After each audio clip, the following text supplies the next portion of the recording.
President Biden kicked off his 2024 re-election campaign today by reminding us that preserving our democracy is our sacred cause. Let the fight begin.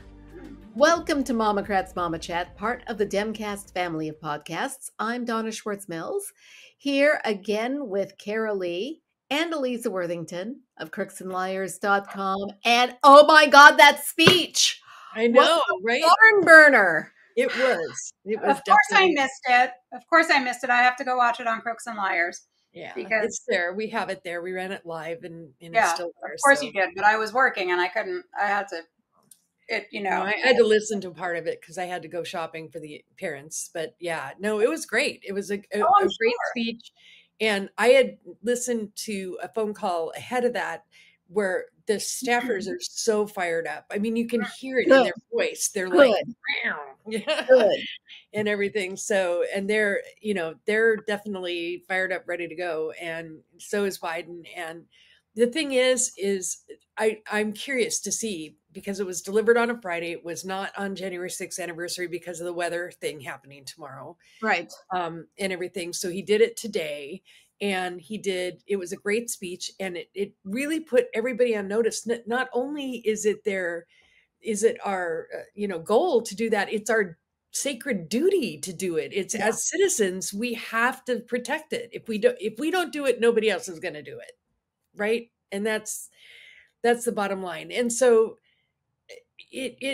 I like for media to make as big of a deal out of it as it was. I don't feel like that's. I mean, they're already on to, the Supreme Court agreeing to hear the 14th Amendment case, which I would have been shocked if they didn't, to be honest.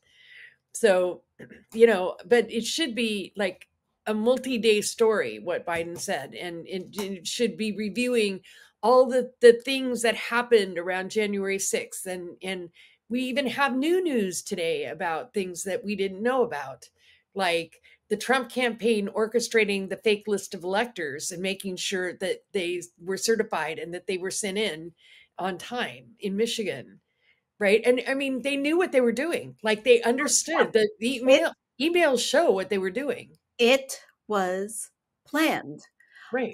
What I liked about the speech, because I listened to it and then I saw clips, and you have to see it. You have to see the look on the president's face when he talks about Trump describing dead soldiers as suckers and losers. Right. And you have to. I wish we could show video on this podcast. I wish we could just run the speech right now. Just do it again. We could just shut up, because the speech was awesome. It was awesome. And I'm just, over on social media, I think Stone Kettle was like, I'm going to go over to Truth Social because I think it's going to be lit, because listen, hats off to people who can stomach going over to Truth Social. Just for honestly, hats off to them. They're doing God's work, just. Yeah. I can't handle it, but Joe Biden he came out and called Trump a loser. Yeah. He said he's a loser. He didn't say he didn't win the election. He didn't say no mealy mouth.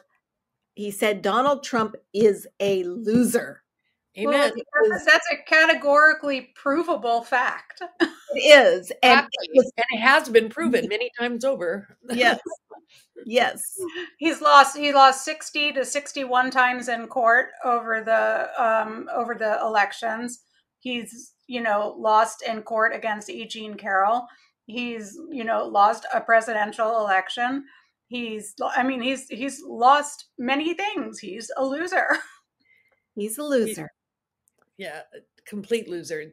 And I can, it wouldn't take much for Biden to muster the anger about the losers, because, his son Beau was in the Army, and he invoked Beau as he does. He feels it so deeply. Right. As I have, as any parent, Yeah. Yeah. I mean, we all do. I mean, I have no members of my family who served. They just were born at times where they weren't called up. And but I could not dream of talking about our service people the way Trump did. Yeah. I could not dream. We were raised to have respect for those sacrifices, right? You know, we might not have always agreed with the government's choice of deploying our military, but you respect the service. Right. And well, I think especially if they were there because the law told them they had to be. Right. Right. I think for our generation in particular, where the Vietnam War was so reviled, but people who fought it weren't, and it got all mixed up into reviling the people who were fighting it, you know? So like, I don't know about you, but I'm past that generation. Yeah. I'm past that was not, you know, we were past the draft, and we, you know, anybody who joined up in my generation and younger, you know, joined up because they wanted, you know, they wanted to, or it was a viable, you know, they needed to for financial reasons or whatever, or it helped them go to college. Was 40 in the draft. That was his number. 40. Yeah. Well, and my father was a teacher. He was able to, they weren't drafting teachers at the time when he was young enough to be drafted. And they also weren't drafting fathers of young, he had a baby. My sister had just been born. So it was for those reasons, but that they didn't take him. But yeah. But I mean, just to be calling anybody who is either injured, who fought in a war, who was injured or died in a war, suckers and losers is just, I mean, to this day, it's just infuriating. Totally infuriating. And so good for Biden for calling it out and not letting anybody forget that that's what he said. Right. And everything. And, you know, and everybody, I mean, you've probably seen the polls this week that talk about how January 6th is sort of being rewritten by Fox News and all the right-wing outlets. So that now like 15% of Republicans think that it was an insurrection and the rest of them don't. I mean, I can't with this. What is the matter with people? They saw it on TV. They watched it on TV. We all watched it together on TV. In fact, I went back to the email strand that I had that day because I was like, oh yeah, sure, an insurrection. And then I turned on the TV. I'm like, holy shit, what's happening here? You know? I was driving home from escorting. I was driving home from Hagerstown. I was escorting in the small town in Western Maryland, where I no longer escort, but yeah. I was listening to the radio. It was shocking. It was terrifying. Listening to MSNBC on the way home. Yeah. It was. I can't actually even pull up the words for how shocking it was to see them just like breaking into the Capitol, breaking windows, doing whatever, and then going climbing up the walls, climbing up those walls. Yeah, up the scaffolding. Yes, and everything for the inauguration. It was just, I mean, I can't. And then the aftermath, the smearing of feces in the hall. I mean, the disrespect that was shown to this, to the country that they claim to love, right? The looting, the Nazism, the Confederate flag in the hall, the swastikas, the Third Reich T-shirts, the Confederate flag in the halls of Congress. Confederate flag, and that didn't even make it there during the Civil War. Right. And then when we saw the January 6th hearings and they played that video and the calling out for Nancy. Oh, Nancy. Yeah. Nancy. I mean, it just like a horror film. Like a horror film. Yeah. It was. If they had found Nancy Pelosi, if they had found Mike Pence, they would have hanged Mike Pence. Yeah. They would have. I mean, they were that rabid. So for me to hear, oh, it was just tourists, just makes me want to throw things. Like, what do you mean tourists? Those weren't tourists. Those were violent. That was a violent mob of, and the thing is, that was only that piece of the insurrection. The other piece of the insurrection was that they were doing all this to delay the certification so that those slates of fake electors could be put in front of Congress. And that was the real insurrection. And that was the part that Trump was really part of. Yep. So, he incited the violence. Right. But it was to serve the larger purpose of delaying the count. Yep. And they wanted to throw it to Congress, because if they did that, then they would have won. Trump would have won. Right. He would have stolen the election if they'd done that. Right. And I mean, it's all of a piece of a bigger picture. And now, I mean, Ken Chesebro is going around to all these different states and testifying to it after he actually drew the blueprint for it. Now he's going and giving up his emails and testifying to it, thank God. And we're finding out that, that in Wisconsin, Ron Johnson was complicit because they screwed up the mailing on that. And now he had to carry those. And this is something we've known for a while, but it's just more details are coming out about it. So the thing today, that the bombshell was that it wasn't just like some rogue people being the Michigan, fake electors, right? This was like literally the Trump campaign making this list of fake electors and then signing off on it and then sending it in. So, I mean, it wasn't like just rogue Republicans out there wanting to, serve their master. It's just, it goes on and on and on. And so, yay, Joe Biden for calling it out and saying what it was. And I hope tomorrow, like they did with 9/11, that tomorrow all the cable news stations play over and over again the videos of what happened. They won't. I'll bet CNN and MSNBC will do some. They will. They'll play some. They'll play it for part of the day, but they'll be focused on the snowstorm. Yeah, which is going to be nothing here, by the way.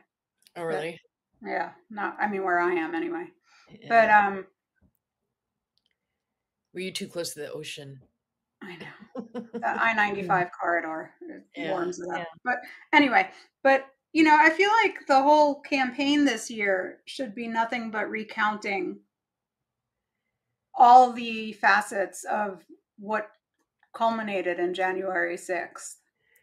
So I think it is going to be, and the only thing I'd add to that is that they got to keep abortion up there too, because that's they have to keep abortion up there. They have to keep things like, when Republicans try to hit back on shit like immigration, we have to be prepared to come back Democrats asked for funding for immigration and Republicans said no. I think we need to get Troy Nails's quote and play that on a loop. Yeah. Yeah. What did he say? I'm sorry. I will tell you in just a minute. I actually was going to cue that up. I can't. Unfortunately, was he the one that said that Republicans accomplished nothing? Here's what he said. He said, "Let me tell you, I'm not willing to do too damn much right now to help a Democrat and to help Joe Biden's approval rating. I will not help the Democrats try to improve this man's dismal approval ratings. I'm not going to do it. Why would I? Chuck Schumer has had HR 2 on his desk since July, and he did nothing with it. Well, okay, because HR 2 is really draconian, and that's not going to happen. So, but I mean, Troy Nails said what we know the agenda to be. I could have told you this in 2013, that they are not going to pass anything with regard to the southern border because they want to do harm to Biden with it. And that's what that's what they used in 2016 is the fear factor to elect Trump, was that, Mexicans and terrorists were coming over the southern border. And that's why they wouldn't fund it when it was offered to them. Right. From the very beginning, Joe Biden asked for funding, And if we give it to him, then he's not going to be able to fix the problem. And then what are we going to hit him with in 2024? That's right. Exactly. You know, he will be able to fix the problem. That's the thing. And so, Democrats have been practically wanting to strangle him over how far he's been willing to go on the southern border issues in order to get Ukraine funding, because he doesn't want to let Ukraine fall by the wayside, because, why wouldn't you do that? Which is a disaster for us if it falls, and it's, which is what's happening right now, because, this Congress won't do anything. Because Republicans don't want to fund, the House won't. The Senate Republicans, will.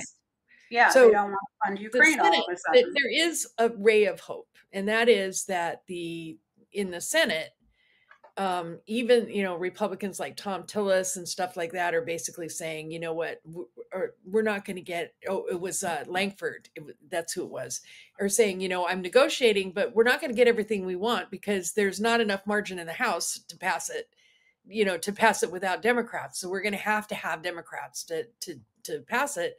So, so he's signaling that there is a compromise out there that will get through the Senate and would get through the House with Democrats and, the so-called more moderate Republicans, because the margin is so narrow, in the House.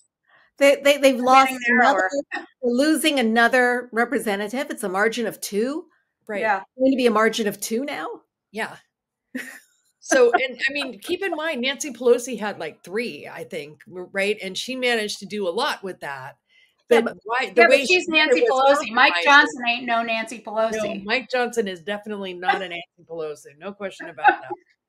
Every time I hear him talk, I just want to I don't know. He's such a slimy bastard. Evil Stephen Colbert. I'm telling you, that's all I can think of. I hate to put him next to Stephen Colbert, even though you're kind of right. I just I want to think that an evil Stephen Colbert would at least be funny. I don't think that Mike Johnson is even funny, Well, no, conservatives don't have a sense of humor. They're not that funny. No, they're not.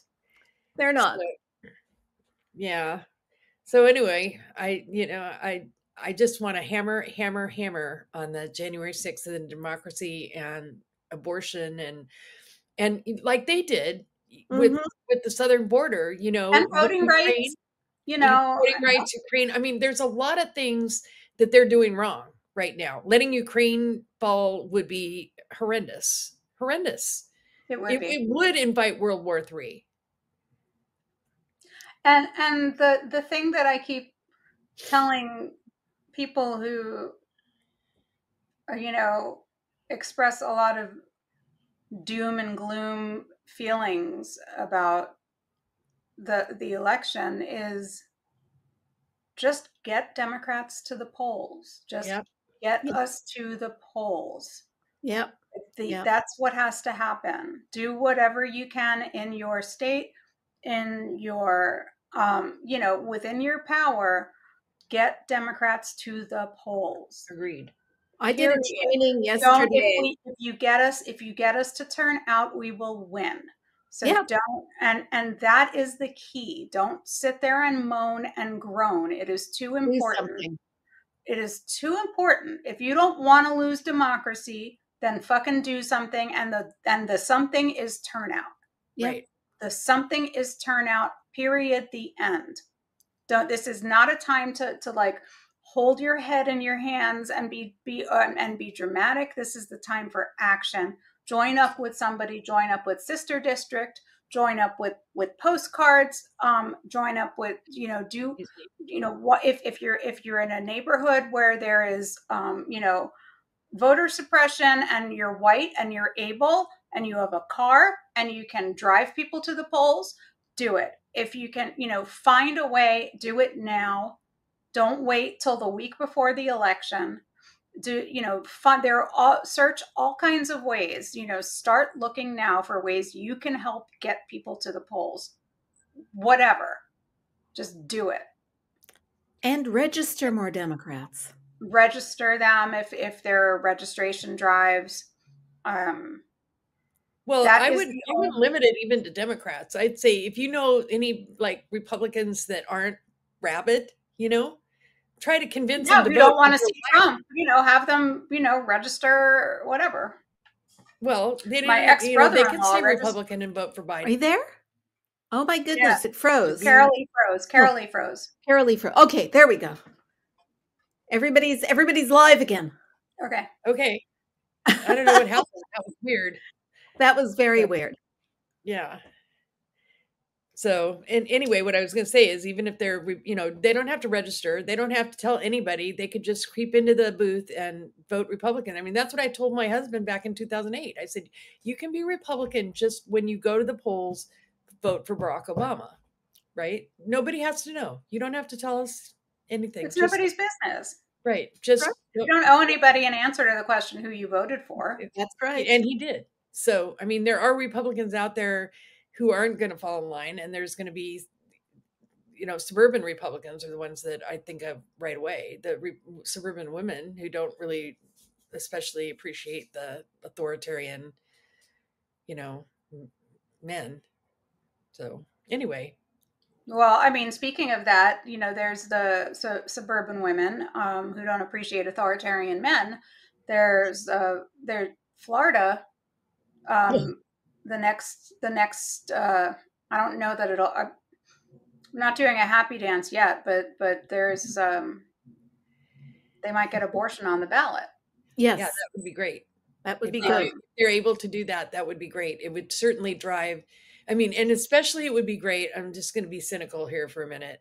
While the Florida Republican Party is in shambles, right? I mean, like from they're going to boot Christian Ziegler off. Bridget Ziegler is still, I guess, on the board of school board. Sorry, everybody.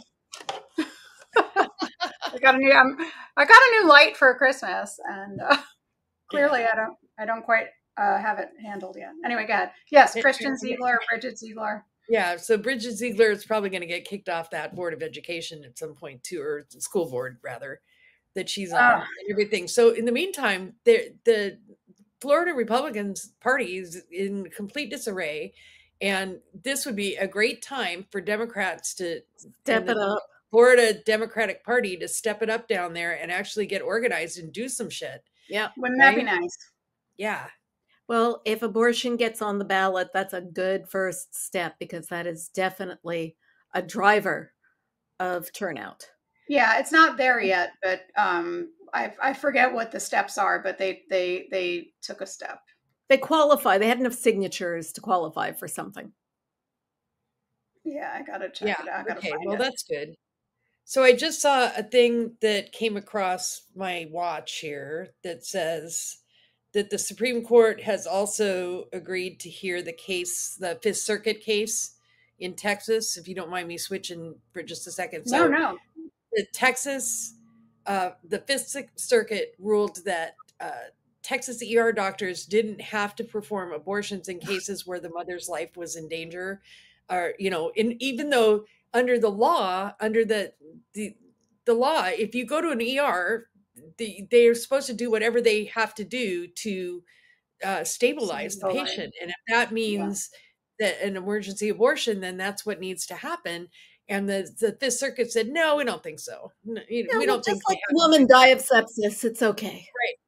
It's okay. Women can die. It's fine. And I guess this does go along with the authoritarian men part. So the Supreme Court has now agreed to hear that case. And, it's just the cruelty is the point with these people. Like, I mean, I'm sure that those Fifth Circuit justices sat up there in their ivory towers on their thrones and said, oh yeah, let the women die. Really? Seriously? No, I mean, they don't care. They had to actually think that in order to rule that. Yeah. So apparently the Supreme Court in Florida has until April to decide if it's going to approve the language for use on the ballot, because the Republican Attorney General filed a brief asking the court to kill the amendment. Of course they did. So I mean, they're going to hear, the court is going to hear the case on February 7th. So,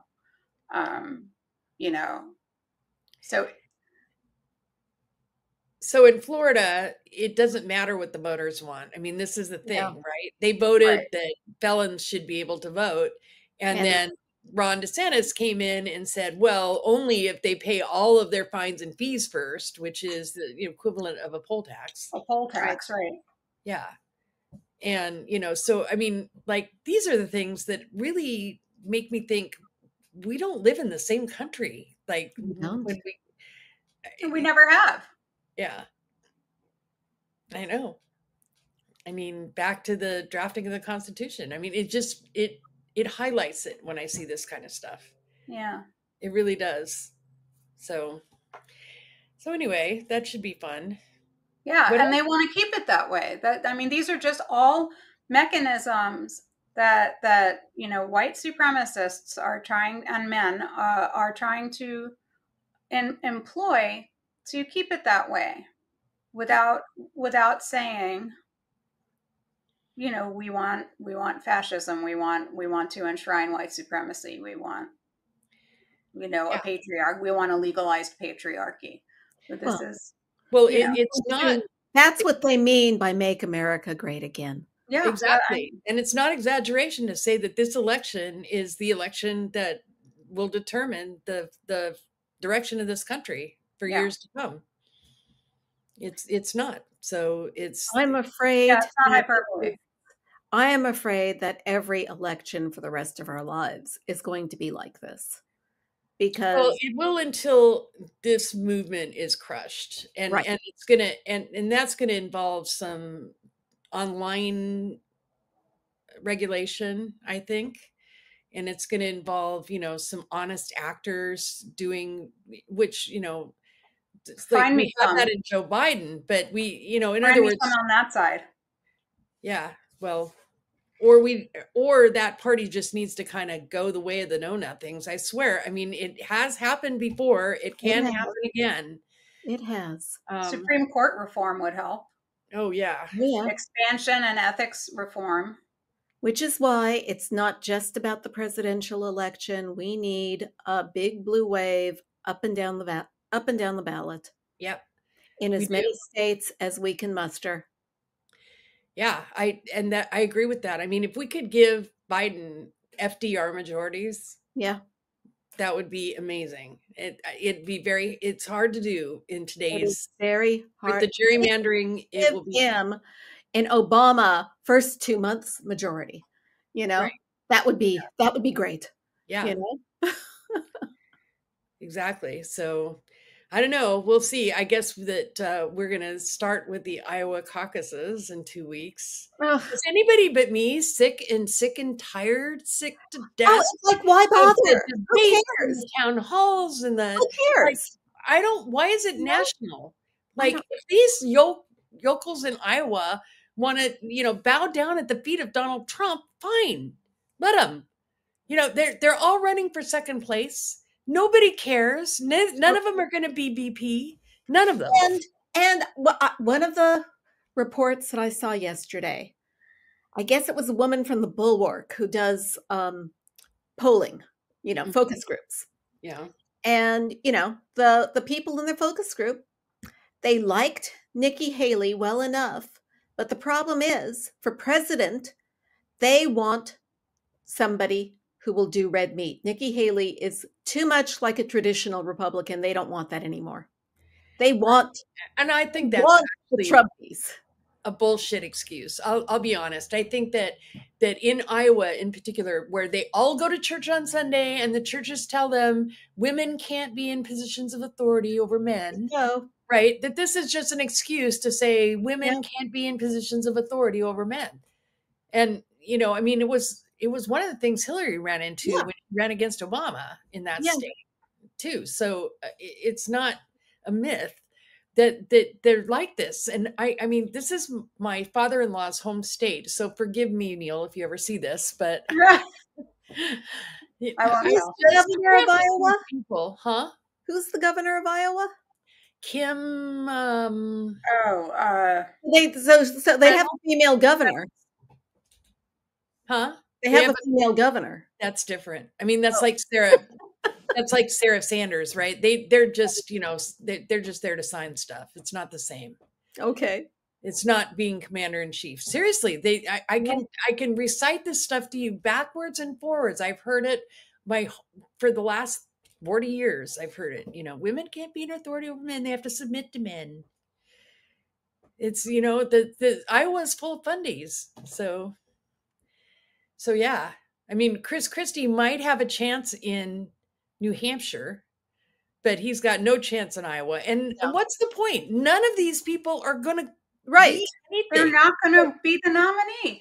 But I don't. Why did I think that Iowa wasn't going first again? They're not for Democrats. That's because that's the only one that matters to us, really.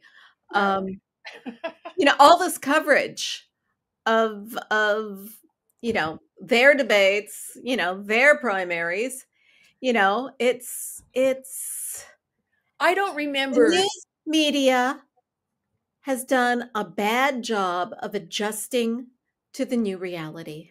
Yeah. And they are not serving us.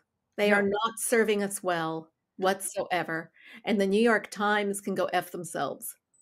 Oh, yeah. Evergreen. That's an evergreen sentiment. But what brought that on today? We could just put that on the MOMocrats page and what happened today? Nothing specific. It's just just in general. Yeah. Just the way they frame everything. I think it's the AP yesterday that had the headline about Trump and Biden taking two very different approaches to. Did you see that? I saw that this morning and I just wanted to scream. Trump and Biden taking two different approaches is January 6th. Yes, one is a fascist who actually engineered it, and the other one is fighting for democracy. But again, someone on social media said, Julia Child and Jeffrey Dahmer take two different approaches. Right. They're preparing meat. It was the same thing, right? Exactly. I mean, it's my God. That was just like, what the actual hell are you people doing? What I don't get it. But going back to the Iowa caucus, right? I'm going back to 2008 now, and I do remember that all the debates were covered. There was like 3 or 4 of them. I remember that, but I don't remember all these town halls, and I don't remember any of that. I don't remember like yesterday we went to Vivek town hall again and shit like that. I mean, it's possible. I mean, this is the Republican Party wasn't in the thrall of a cult leader in 2008 the way it is now. You also never before had the front runner refusing to participate. Right. And so while he's doing the town halls, they're giving the other candidates their shot at the town halls too. Yeah, but I mean, he's doing rallies and stuff. He's not really doing town halls. He's not doing anything. And he just goes to do things, that only with, like people in the room that are going to ask him the questions that he already knows the answer to. No, he does a town hall. Yeah, those aren't town halls. Those are like, those are questions. Those are but that is the only way he does things because, he can't be seen to be weak. He can't have his reality questioned. It's that makes him look weak, honestly. I mean, the fact that he wouldn't, I mean, I can see him not stooping to the debate. The fact of the matter is he's going to win in Iowa, and he's going to win. He's going to win the nomination. He knows it. Yeah. Everybody knows it. There's, that rump of they're not even the rump. They're the bulk of the GOP who's, primary voters are going to vote for Trump. That's what they're going to do. And in the meantime, we are being assaulted with bogus third-party candidates to try to peel off any reasonable people that might vote for Biden instead. Yeah, but none of the third-party candidates are reasonable. I mean, did you see where No Labels is proposing candidates that are just Republicans? That sounds right. Yeah. I mean, but I have less of a problem with that only because that'll split the Republicans more than split the anybody else. Republicans. Right? That's fine. That helps us. If they want to run as Republican to split the Republicans and take votes away from Trump, I'm good with that. Go with that.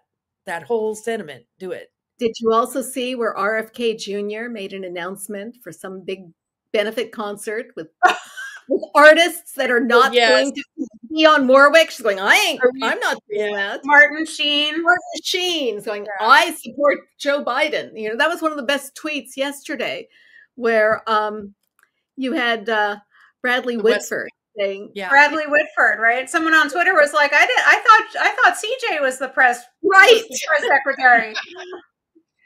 I know. I didn't know the chief of staff made announcements like that. I mean, what a joke. What a joke he is. So he hired like a wingnut January 6th guy to be his comms director. And so I'm sure they put this out just to get attention, which it did. Which it did. You know, and everything. Any attention is better than none, I suppose. Exactly. Name drop a couple of celebrities that aren't coming to your party, and you know, look what happens. But it's pathetic. I mean, somebody in his family needs to intervene. I really feel like they do. Like they need to just don't do this. Well, I mean, and everybody. I mean, it would help if his wife intervened too. But like, nobody in his family wants anything to do with him. Yeah. He doesn't seem, I mean, people like that need deprogramming, or they need, you know, they need psychiatric help. He's not in touch with reality. Nope. He's not. No. And his anti-vax stuff just drives me up the wall. Just I mean, talk about sullying a family name. I just like, go stop it. Just stop it. Now, they can't stand him. His family can't stand him. Well, and who can blame them? He's deluded. So so it's going to be an interesting primary season. But I mean, at some point, it's really going to come down to you have two choices. You have Joe Biden and you have Donald Trump. Which one are you going to pick? There's no third party candidate. Jill Stein is not a third party candidate. RFK Jr. is not a third party candidate. If Republicans want to run Republicans to take votes away from Trump, that's fine. But for Democrats, there's only one vote. There's only one. I don't care how invested you are in the fact that he hasn't called for a ceasefire or whatever it is that you're protesting, fine, protest. But when you get to the voting booth, you got to vote for that guy. It's really that simple. And then vote for the rest of the Democrats on the ticket. Right. All the way down the ballot. Boom. Do it. That's how it has to work. So, should we talk about something else? Harry Dunn's running for Congress. Yes. Yay.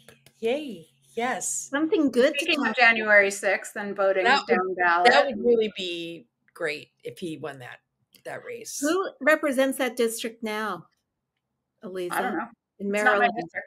Okay. Maryland District 3. I don't know. I could find out. Yeah. Let's see. Oh, you guys will get there faster. I don't know. My son is texting me. He and his girlfriend have been camping in the rain all week. So. Oh, how fun. We're going to, It's John Sarbanes. I think he's retiring. Oh, yeah. Oh, that's right. Yeah, he is. Okay. Yeah. So go Harry Dunn. Already a Democratic district. That's good. Yeah. Oh, yeah. It's going to be a Democrat. People running in the primary, but he's got big name recognition. So. He does. And his book came out. He's got a good chance. Yeah. Well, I'd love it if he ran and won. One of the heroes of January 6th. He is. Stands out in the crowd. I would love to have him walk, He's better than to walk into Marjorie Taylor Greene. Right. What'd you say? I know. Taurus? Say it again. And over. Oh, well. So in other news, there's the Jeffrey Epstein document release. Big yawn. Yeah. Big yawn. I mean, I guess the part of this that drives me crazy is that there's no there, really. I mean, whatever we already knew, right? So we knew that Clinton was on the plane. I mean, these are things we knew. There's nothing new coming out. Somebody tried to dig a nugget out of an email yesterday. I don't even remember what it was. It was a nothing burger. It was a total nothing burger. It's like, you know what? And I guess there's like 900 pages of it. And my whole reaction to that was there was a time in my life where I would have loved to have gone through 900 pages of source material like that. This time is not it. No, this is not it. You're not going to get any time of this. It would have already been revealed. Right. Yeah. So that's boring. But in other exciting news, the economy added 216,000 more jobs, which is like majorly awesome. Let's go, Brandon. Let's go, Dark Brandon. So now the investors are worried again that the interest rates aren't going to come down fast enough. So, there's always a downside. That's like Apple stock going down because they're worried about iPhone sales being soft. Like Apple only sells iPhones and nothing else matters. I mean, come on, go over it. Now, if you look at the way the economy ended the year, was it like the gains were like 26% or something? Yeah, it was crazy. Yeah, it was nuts.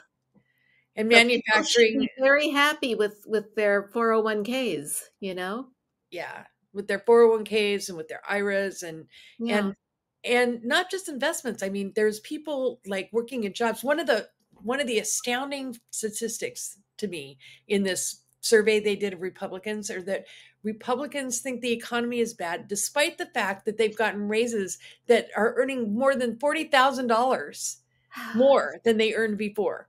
Wow. And they still think the economy is bad. It's like, that is brainwashing. There's no other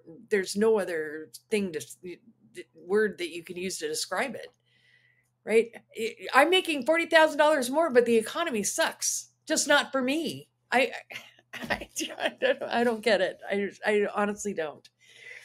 But it's got to be so frustrating for this White House to not get any of the credit. And that's also the fault of the media. Like, this is all. Yes, it is. Chris Hayes did a great. That was good.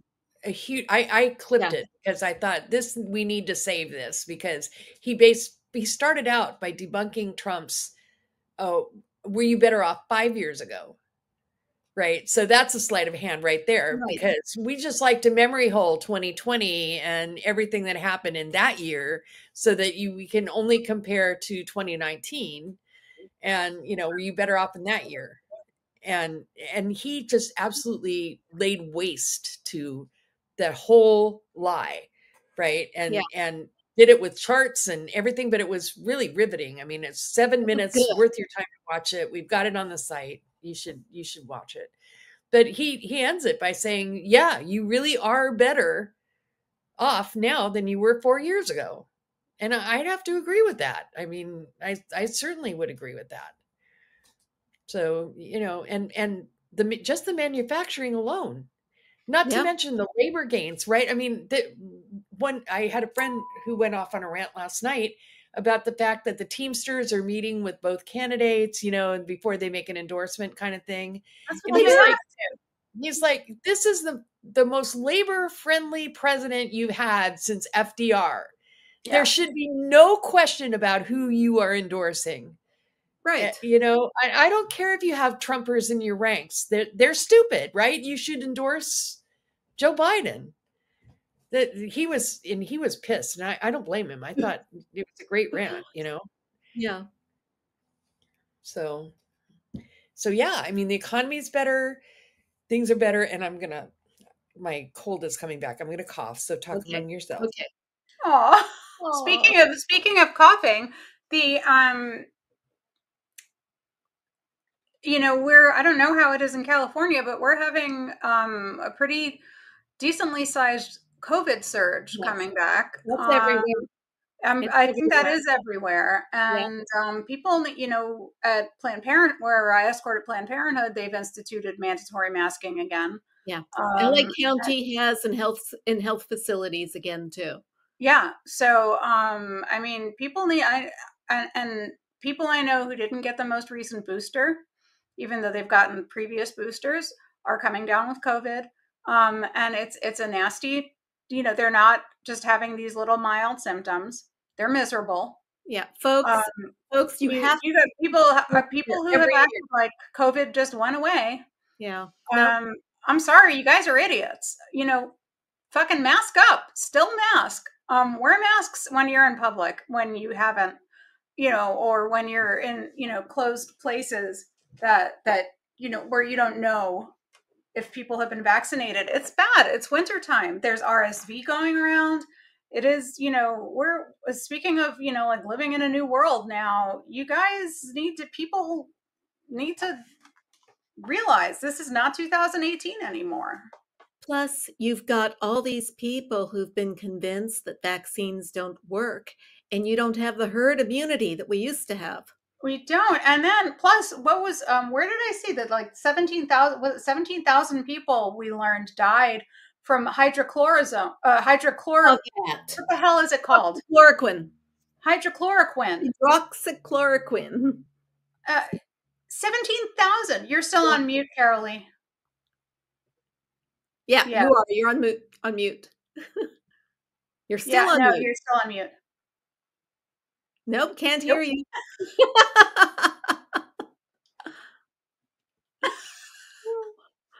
Karoli. Anyway. Okay, she needs to fix her mic. She might have to go and come back because we can't hear you, Karoli.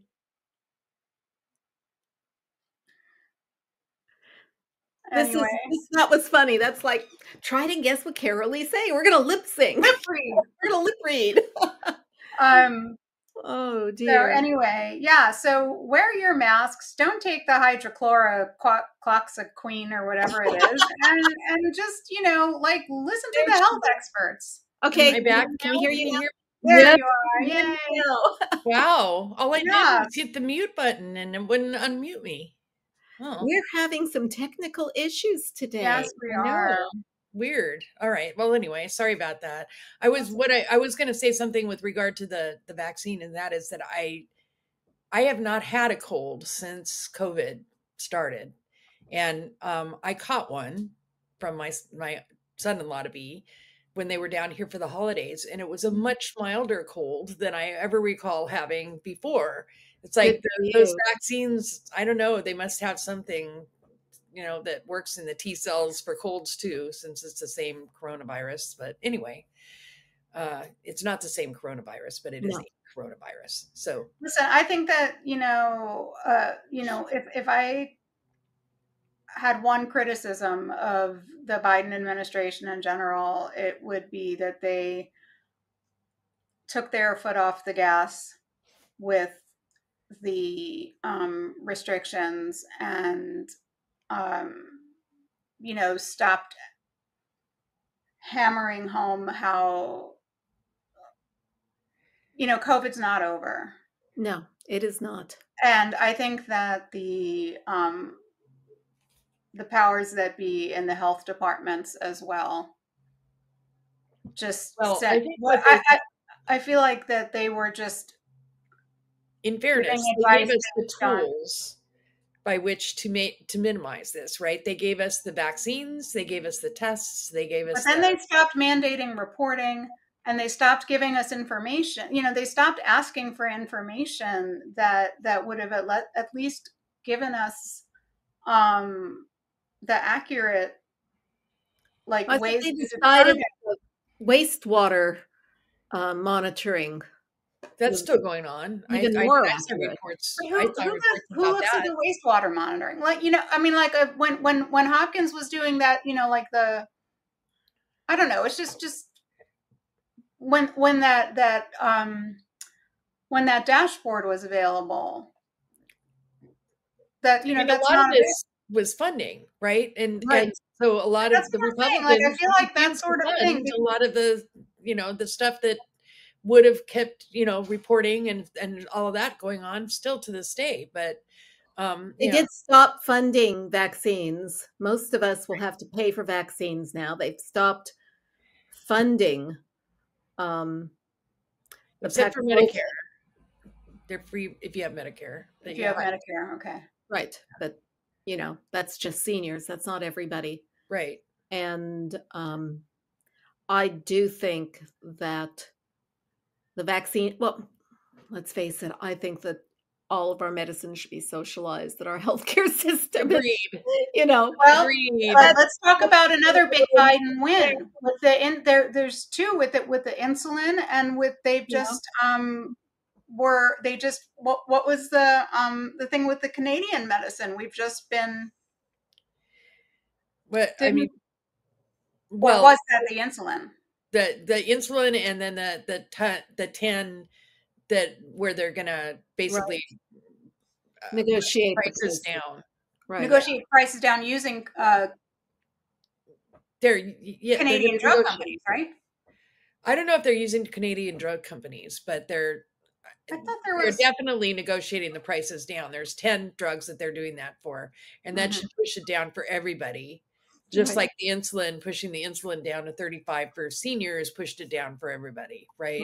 And that is a huge insulin, by the way, is huge. That's a huge, major, big deal. And it cut, just as an example, it cut my son's bill down for insulin by, I would say by 60%, 66%, something like that. So, no, we have the FDA issues the first approval for mass drug imports to states from Canada. I think that's part of it. So Florida can purchase medicines directly from wholesalers in Canada, where prices are far cheaper. Yeah. Well, we'll see if their Surgeon General even bothers. Well, but the point is that the FDA has allowed it now, so we can. Their Surgeon General is a piece of. I know their Surgeon General is a piece of shit, but this was in the Times. Excuse me, but So that's the thing I just saw before we went on. It's for FDA's first approval. Well, guys, Canada. We have about 8 minutes left, and the last thing on my notes is something that we need more time than 8 minutes to devote to. Yeah, agreed. And that would be Claudine Gaze resignation from Harvard and Christopher Rufo's gloating over the whole thing.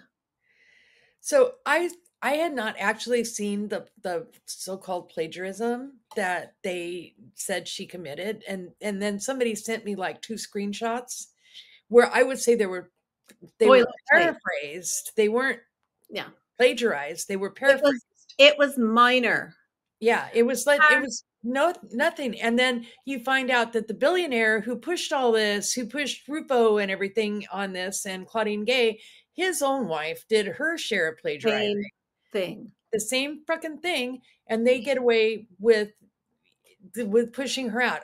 I'm angrier about this than I should be, I suppose, but I am. I'm just like I mean, I don't have a vested interest in Harvard or whatever, and I may have differences with her, but this was wrong.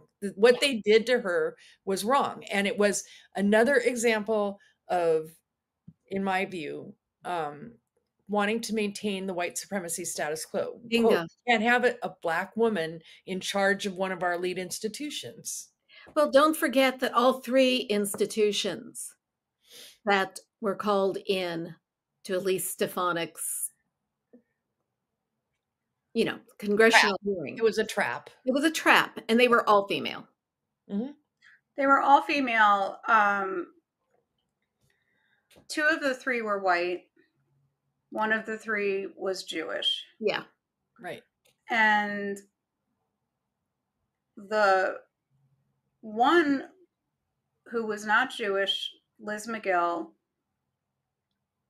has been a known racist for a long time.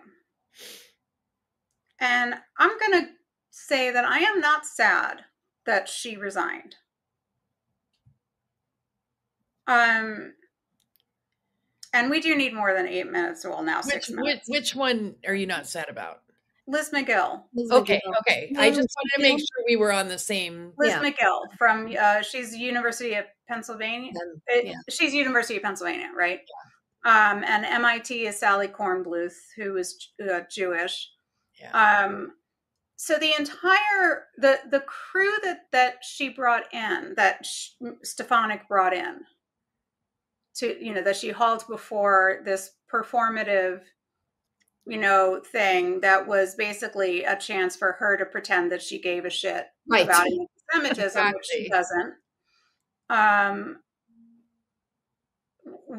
I think we have to make room in our heads, while we are angry that she was being performative in this.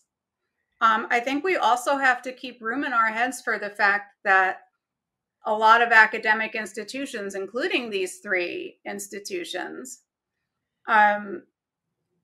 do allow a lot of anti-Semitism to go on under their noses, and that's a huge problem.